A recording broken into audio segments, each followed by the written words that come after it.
What's up, everyone? This is Jay and Scott with Revolution Radio. So What's we up? we got a busy show today. We're going to talk about the taxes that are being implemented in Texas on electric vehicles. We're going to talk about the inflation. Um, Also, an interesting story: the University of California is removing SATs and ACT test scores as far as admissions is concerned. Um, But first, we did want to talk a little bit about the hearing that was on last Wednesday, I believe, where Dr. Fauci was questioned by Rand Paul. Scott, what do you know much about that? Well, I know it was a very frustrating, kind of question and answer. Fauci was pretty defensive, and he was. Some of his answers were sometimes maybe technically correct, but they were misleading in the fact that he was definitely not interested in answering those questions to their fullest extent. But I think a lot of the answers are already available. He was pretty angry, but the questions were real and I thought justified in a lot of ways. Yeah, I think so too. One thing to remember is that the research itself, on like the SARS and SARS-2 and all that, um, Obama and his administration actually said that these weren't safe tests to do.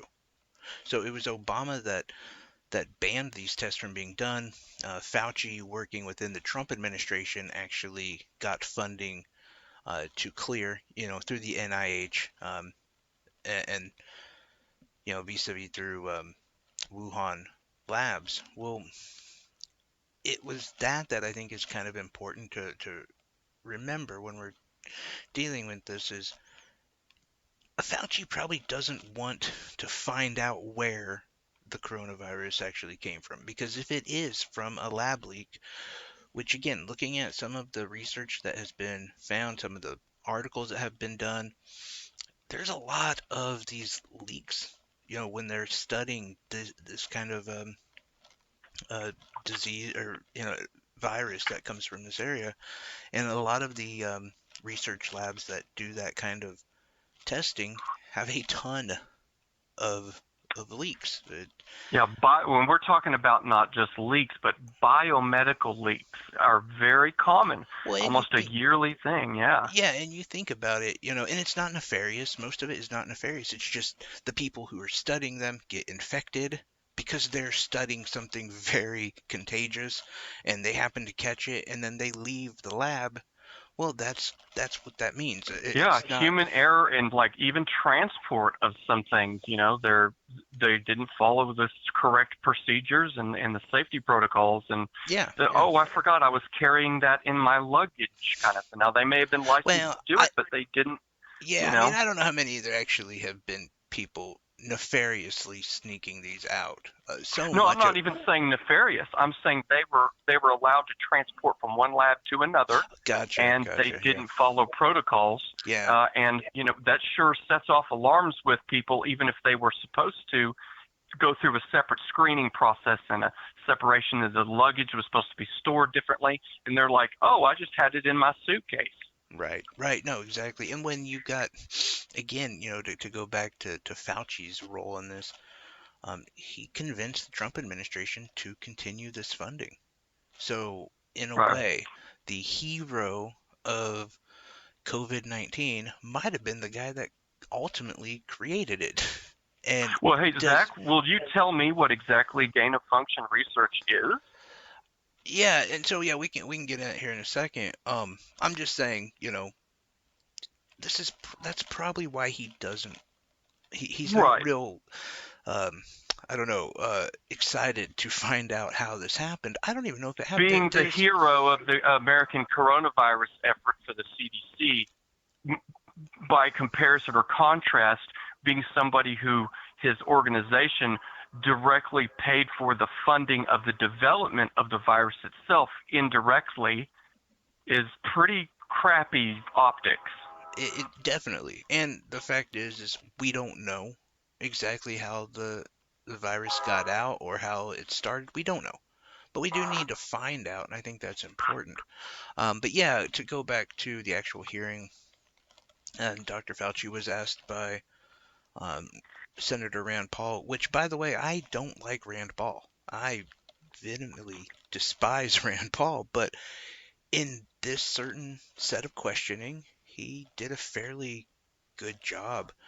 And basically, he discussed, he outlined gain of function research essentially, and essentially it's basically what they call like juicing up. It's taking a virus, making it 10 to 15 times more powerful, and then figuring out how to combat that at that Right. juiced It's kind of up like getting level. ahead of the virus, assuming that it's going to mutate to a scarier level and trying to develop a cure ahead of time. It's kind of Right. one of those hindsight's 2020 things. Well, how can we beat that? But then again, it carries in its own inherent risks, just for the simple fact of human error and stupidity. Exactly. No matter where you're at, but and here's the thing: Rand Paul laid out what they were doing at the lab and asked Dr. Fauci why, if the NIH funded that and why he was a proponent of continuing that funding considering what happened last year. And Dr. Fauci repeatedly said the NIH did not fund gain of function research. Right. He didn't say they didn't do it. He didn't say anything along those lines. All he said was we didn't fund gain of function research. Now, I would have liked to see Dr. Fauci or Rand Paul pull that back and say, okay, but we can both agree that they're doing that, right? So even if you didn't fund that, they're still doing it. And don't you have any control over what they are doing and what they're not doing, considering you're funding that research? You know what I'm saying? Like, Oh yeah, it's kind of saying, well, I don't know what they're doing. You know, it, the thing is, he did say gain of function research was important, and then but he also said, but we didn't.